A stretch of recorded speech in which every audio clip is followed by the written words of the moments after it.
Saya sambungkan lagi, sedikit lagi, nanti kita tutup. Kita ambil screenshotnya tadi belum diambil. Ya, jadi itu ya.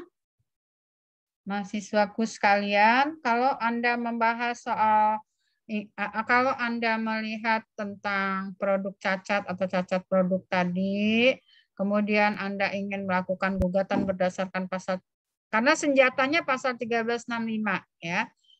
Undang-undang konsumen itu ialah untuk digunakan mengukur aspek yang ke-1 tadi. Ya, mengukur aspek yang ke-1. Apakah betul pelaku usaha itu melakukan perbuatan melawan hukum atau tidak? Salah satu diantaranya lihat Undang-Undang Konsumen. Aspek yang kedua, apakah dilakukan dengan sengaja atau tidak sengaja atau lalai? Artinya tetap aja dia dihitung salah. Yang ketiga, apakah konsumennya menderita rugi dengan menggunakan produk cacat tadi? Yang keempat, apakah ada hubungannya antara perbuatan pelaku usaha dengan kerugian yang diderita konsumen? Ya, bukan karena minum obat pelangsing, dia karena makan bakso cabenya banyak banget misalnya. Saya suka melihat ya cewek-cewek itu makan bakso satu cabenya dijebulin semua. Masuk lagi saus, masuk lagi, astagfirullahaladzim, baksonya udah kerasa sambal aja deh. Nah, itu kalau nanti ternyata secara kesehatan dibuktikan, oh bukan karena minum obat ini kandungannya baik kok, obat ini kandungannya benar ini mesti ada penyakit lain ini. Katanya Anda karena mencret, itu karena misalnya, itu tadi ya, makanannya umbaran gitu. Habis makan bakso, lewat lagi ada durian, Anda beli lagi durian, makan lagi misalnya. Sampai rumah aus, ada Fanta, diminum lagi. Dah. Cur perut. Kalau itu tidak bisa dibuktikan bahwa ada hubungan antara perbuatan pelaku usaha dengan kerugian yang diderita, maka pasal 1365 itu ya tidak terpenuhi. Ya, tidak terpenuhi. Ya, jadi nih, teorinya kita kenal dengan teori adekuat. Ya. Dalam pidana juga ada nih, teori adekuat, teori sebab dan akibat. Bahwa itu disebabkan karena ini, itu ada hubungannya. Bahwa hamilnya seorang perempuan karena perbuatan laki-laki itu memperkosanya, itu ada hubungannya. Lu hamil-hamil sendiri, gua memperkosa lu udah hamil misalnya. Tidak bisa dibuktikan. Jadi teori sebab akibatnya itu kita sebut sebagai teori adekuat. For all Zaki. Itu teorinya dari von Pries. Ya. Teori tentang sebab akibat antara perbuatan dan kerugian. Dan itu harus ada hubungan langsung. Tidak boleh hubungan tidak langsung. Ya. Kalau itu terpenuhi semua, saya katakan sekali lagi, barulah pasal 1365 itu terbukti. Ya kalau tidak bisa, gitu ya, tidak bisa. Itulah ketentuan pasal 1365 apabila akan digunakan untuk melakukan gugatan terhadap perbuatan pelaku usaha yang memproduksi barang ternyata cacat. Ya. Atau akan digunakan untuk menggugat tanggung jawab produk dari produsen. Ya, jadi ini dasar gugatannya ini tadi. Tadi saya jelasinnya yang belakang dulu, baru saya jelasin ini. 1365. Oke, ada pertanyaan? Bu, izin bertanya Ya, atas silakan. nama Tekila Pramita. Bagaimana misal kalau belanja online kan sekarang banyak tuh ya Bu, misal baju di foto. Kan kalau kita lihatnya itu bagus, tetapi ternyata ada cacat tersembunyi. Misalnya baju yang dikirim itu nggak sesuai dengan foto. Itu penjual tetap harus menanggung tanggung jawab atas barang tersebut atau tidak Bu? Kalau Anda bisa membuktikan, Anda kan menderita rugi, Anda harus membuktikan dulu. Tadilah cara membuktikannya. Kalau Anda mau dekatkan dengan tadi produk yang cacat, ya kan? Produk cacat ialah produk yang tidak sesuai fungsinya.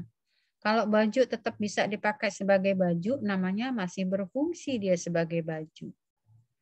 Ya, kalau cacat tersembunyi itu beda lagi. Ya, misalnya ada jahitan yang ngejitret sedikit diketek misalnya gitu ya. Itu namanya cacat tersembunyi. Kalau cacat tersembunyi itu gugatannya ialah pada nanti gugatannya itu pada bahwa perjanjian itu kesepakatannya tercederai. Ya. Cedera dalam perjanjian, cedera untuk kesepakatan itu bisa terjadi satu di antaranya pemanfaatan keadaan. Ya, memanfaatkan kondisi. Karena kondisimu jauh dari dia, nah itu dimanfaatkan sama dia. Bagian yang tidak baik itu justru tidak dilihat, tidak dipertontonkan gitu ya. Seharusnya dia pun sebagai pihak dalam perjanjian jual beli tadi tidak melakukan itu. Ini dia melakukan pengelabuan ya, memanfaatkan keadaan, memanfaatkan kondisi untuk menjual barang itu, untuk menjadikan kesepakatan. Nah, itu perjanjiannya menjadi cacat itu. Ya, kesepakatannya menjadi cacat. Ya, kalau Anda mau gugat bukan kepada produk cacat, tapi kepada cacat tersembunyi, artinya pemanfaatan keadaan. Seperti itu tequila. Ya, pemanfaatan keadaan. Jadi bisa jadi ketidaksahan kesepakatan itu bisa jadi karena pemaksaan. Lu kalau nggak mau setuju dengan gua mau beli tanah ini, gua bunuh lo. Itu juga cacat kesepakatannya. Gitu ya. Atau tepu-tepu. Tepu-tepu itu contohnya harga ya, pengelabuan keadaan itu bisa juga seperti misal kita nggak usah kita beli online lah. Kita beli di misalnya saya tidak menyebutkan tokonya ya. Misalnya tidak memasang label atau yang dipasangnya di situ sapu 15.000. Begitu dibawa ke apa namanya? Kasir, satunya itu katanya angka 7 kata dia. 75. Itu namanya pengelabuan kondisi. Kalau kesepakatan belum terjadi, ya enggak masalah. Tapi kalau kesepakatan sudah terjadi, ya Anda bisa gugat. Kalau Anda bilang tadi terjadi cacat tersembunyi, itu namanya kesepakatannya yang dimanfaatkan ya, terkait dengan kesepakatannya. Itu ya. Tapi kalau yang produk cacat tadi bukan kesepakatannya. Tapi setelah sepakatannya tidak ada masalah gitu. Tapi begitu digunakan produknya tidak bermanfaat sesuai dengan seharusnya. Gitu. Jadi kalau Anda bilang, bisa nggak saya komplain? Bisa banget. Anda nggak tunjukkan, tapi Anda juga punya kelemahan. Itu tadi yang saya bilang. Jadi konsumen itu harus teliti, hati-hati, dan cerdas dalam membeli. Gitu ya. Kalau Anda ingin emang kita terkesan cerewet ya kalau kita nanya, coba dilihatkan yang jahitan ini, coba dilihatkan di videokan yang ini. Tapi itu hak kita sebagai konsumen untuk mendapatkan informasi yang jelas dari penjual itu. Gitu ya. Kalau dia nggak mau menunjukkan, atau bahkan biasanya saya pernah itu beli, lain yang dipajang, lain yang dikirim. Nah itu mah lagi. Unsur kesengajaannya kelihatan banget gitu. Bisa apa enggak digugat? Bisa banget. Gitu ya. Bisa banget. Tapi tadi apakah dia memang memanfaatkan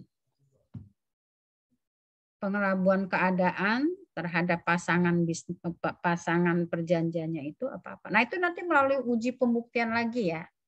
Jadi nggak bisa juga Anda ngotot komplain Ya kan tadi sudah saya tunjukin misalnya. Atau dia bilang, adanya begini, tidak bisa dibuka misalnya. Masih juga Anda beli, padahal jaraknya jauh. Kalau kita beli di toko, tidak bisa Bu, karena disegel. Yes, oke, nggak masalah, saya beli, saya bayar. Tapi kalau dia terdapat cacat tersembunyi di dalamnya, kan kita bisa komplain saat itu.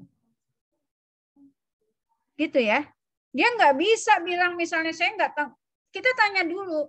Oke, saya beli, tapi bagaimana kalau dia ada cacatnya dalamnya? Kan kita bisa bilang begitu sama pedagang. Kalau dia masih nggak mau juga, ya kita sebagai konsumen mundur dong, jangan blow on amat. Kalau dia bilang, kan bukan saya yang memproduksi Bu, saya kan cuma pedagang. Ya saya nggak bisa lah bertanggung jawab. Oh ya sudah. Nggak usah. Gitu dong kita sebagai konsumen. Ya kan? Konsumen juga harus punya kepandaian dalam hal ini, jangan mudah tertipu. Kalau sudah tertipu, baru ribut, mau gugat. Padahal dia yang tidak hati-hati. Itu. Dia yang kurang hati-hati, dia juga kurang cermat. Oke, begitu Tekila, bisa diterima? Bisa Bu, terima kasih Bu. Oke, saya rasa cukup dulu ya. Waktunya sudah jam lewat waktu, saya takut Anda nanti ada kegiatan perkuliahan lain. Nanti kalau ada pertanyaan bisa kita lanjutkan pada hari Jumat ya. Saya akhiri perkuliahan kita, nanti Tekila ambil gambarnya. Habis, ini waktunya habis ya, waktunya habis.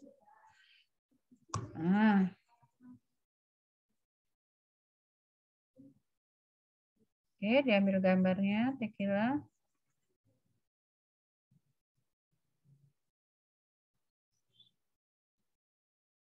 Udah Bu. Oke. Baik, terima kasih. Wassalamualaikum warahmatullahi wabarakatuh. Selamat siang. Waalaikumsalam warahmatullahi wabarakatuh. Terima kasih Bu. Sama-sama. Oke, sama-sama. Sampai ketemu lagi.